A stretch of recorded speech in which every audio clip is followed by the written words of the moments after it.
2024 cerró hace unos días con una espectacular revalorización en el índice Standard & Poor's 500 de, nada más y nada menos, el 23%.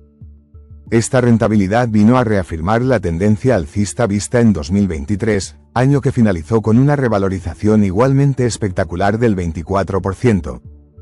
Estos dos últimos años reflejaron un cambio de tendencia respecto a 2022, año aciago en unos mercados golpeados por la crisis de suministro y una galopante inflación no vista en Occidente desde hacía casi 40 años.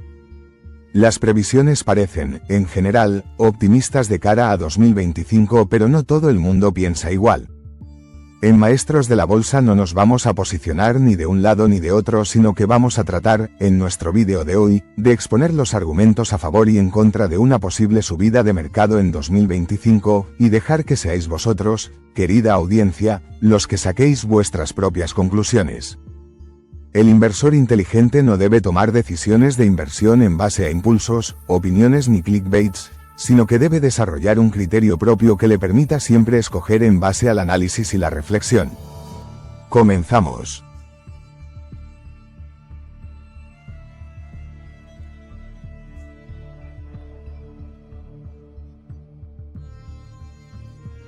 ...2025 parecía destinado a ser un año que confirmara las espectaculares revalorizaciones obtenidas por las bolsas de valores en 2024. Las bajadas en los tipos de interés acaecidas durante todo el año anterior, alimentó el apetito por los activos de riesgo, llegando el mercado a máximos históricos en bolsa y Bitcoin. Este apetito por el riesgo aumentó con la victoria de Donald Trump en las elecciones norteamericanas, ya que el candidato republicano había mostrado públicamente su conformidad a favorecer el clima empresarial si salía vencedor con rebajas impositivas históricas para las empresas. Este pasado diciembre, no obstante, las altas expectativas creadas parecieron enfriarse al conocerse los datos de inflación. La Fed, que se había mostrado favorable a seguir con su política económica expansiva con más bajadas de tipos en 2025, ha enfriado un tanto las expectativas, sugiriendo que podría no tocar los tipos en la reunión que se celebrará a finales de enero, y que, incluso, solo se llevarían a cabo 2 de los 4 recortes estipulados en un principio. Los más pesimistas sugieren, incluso, un viraje en la política monetaria y que se produzcan subidas. Las bajadas de tipos de interés ya venían descontadas por el mercado, por lo que los inversores pueden no tomarse bien un cambio en las políticas monetarias. En este orden de cosas, Goldman Sachs, una de las firmas financieras más grandes del mundo, ha expresado su preocupación sobre la rentabilidad de la bolsa de valores, no ya solo en 2025, sino durante la próxima década. Esta predicción se basa en varios factores clave. 1. Las elevadas valoraciones actuales. Las empresas que cotizan en bolsa, especialmente en el mercado norteamericano, están actualmente valoradas a niveles históricamente altos según ellos. Esto significa que los precios de las acciones reflejan expectativas de crecimiento futuro muy elevadas que pueden no cumplirse. Goldman Sachs argumenta que es extremadamente difícil para las empresas mantener niveles de crecimiento a largo plazo tan altos como los que estamos viendo, lo que podría llevar a una corrección en los precios de las acciones. Las empresas han experimentado márgenes de ganancias elevados en los últimos años, pero Goldman Sachs considera que será muy complicado mantener estos niveles en el futuro. En concreto, el famoso banco de inversión sugiere que para la próxima década la rentabilidad anualizada de la bolsa de valores podría estar en torno al 3%, lo que contrasta con el espectacular 13% del último decenio. 2. Cambio de ciclo económico. Los mercados financieros experimentan ciclos de expansión y contracción. Goldman Sachs sugiere que es probable que entremos en un periodo de menor crecimiento económico, lo cual podría traducirse en menores rendimientos para las acciones. Pese que la historia nos demuestra que a muy largo plazo la bolsa sube, pueden sucederse periodos prolongados de mercados bajistas. 3. Repunte de los bonos. Históricamente, el rendimiento de las acciones han superado al de los bonos a largo plazo. Sin embargo, Goldman Sachs estima que existe una probabilidad significativa de que esta tendencia se invierta en la próxima década, y que los bonos ofrezcan mejores rendimientos que las acciones.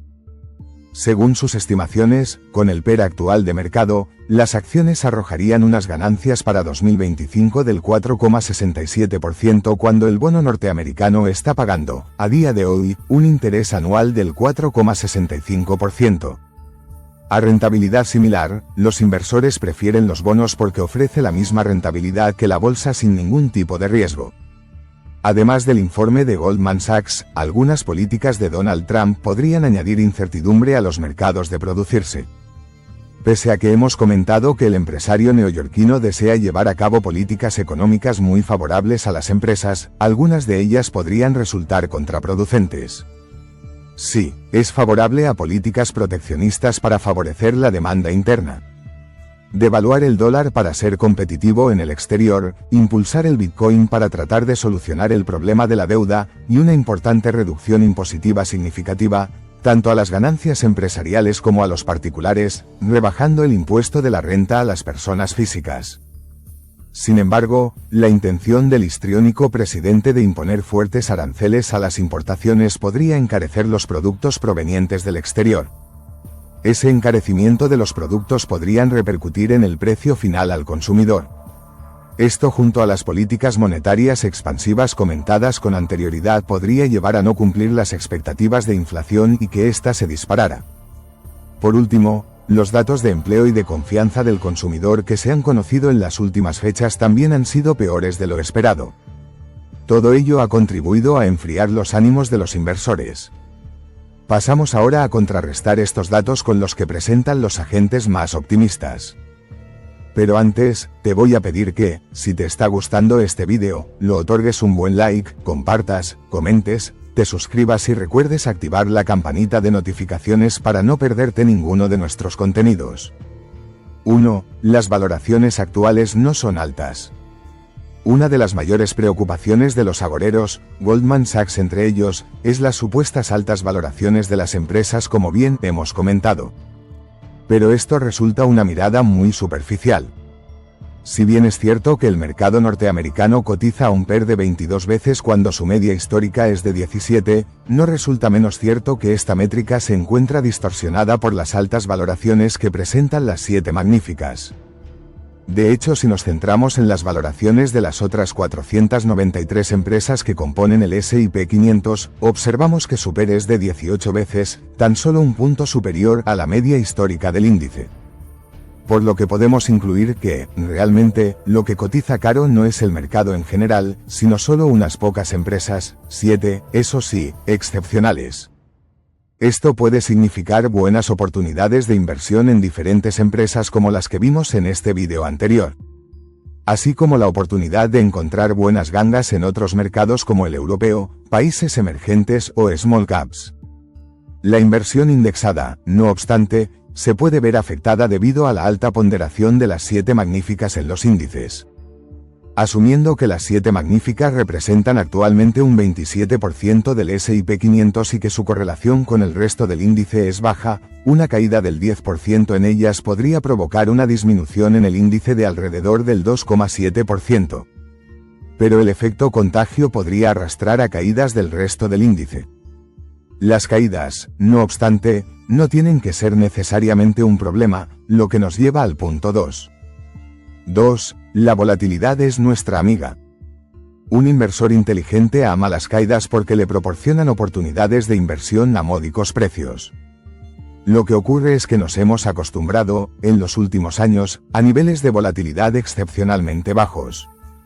En 2024, solo se produjo una caída superior al 5% en una sesión, el 6 de agosto, cuando los índices retrocedieron un 8% de media por la crisis del carry trade del yen japonés.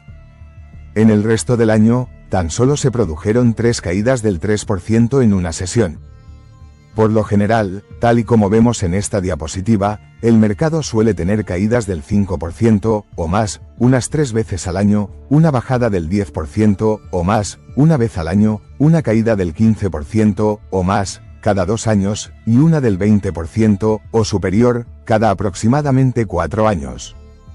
Adicionalmente, cuando se producen recesiones de mayor calado, como caídas del 29% como la que vemos en esta otra diapositiva, los 2 años posteriores arrojan rentabilidades medias del 40% en el primer año, y del 54% total tras el segundo año. Por último, en esta última diapositiva observamos cómo la duración promedio de un rally alcista es de 57 meses. Por lo que llevamos 26 meses de mercado alcista, teniendo en cuenta que el actual rally comenzó en octubre de 2022. Eso significa que no es descabellado continuar con esta tendencia durante 2 años y medio más, con algunas eventuales caídas que debemos acoger con naturalidad y alegría. Además, y aunque hay que dejar claro que rentabilidades pasadas no aseguran rentabilidades futuras, en el año posterior a elecciones en Estados Unidos, el mercado sube de media un 17% tras la derrota del partido que ostentaba el poder con anterioridad, tal y como ha ocurrido en esta ocasión. Por último, estas han sido las rentabilidades obtenidas por el mercado de acciones tras 2 años consecutivos de subidas superiores al 20% en cada uno de ellos. En resumen, existen argumentos tanto a favor de un futuro mercado alcista como argumentos a favor de un futuro mercado bajista.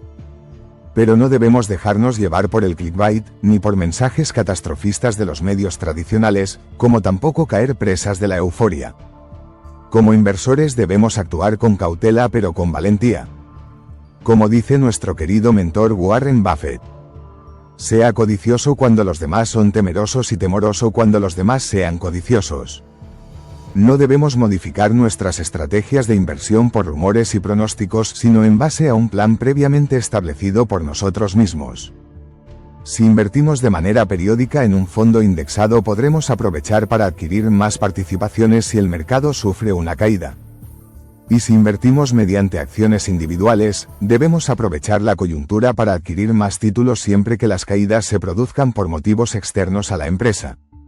Los mercados a largo plazo suben, y más tras eventuales bajadas. ¿Y tú? ¿Qué crees que deparará a los mercados este 2025? Me encantará leerte en los comentarios. La inversión en bolsa es una maratón, no un sprint.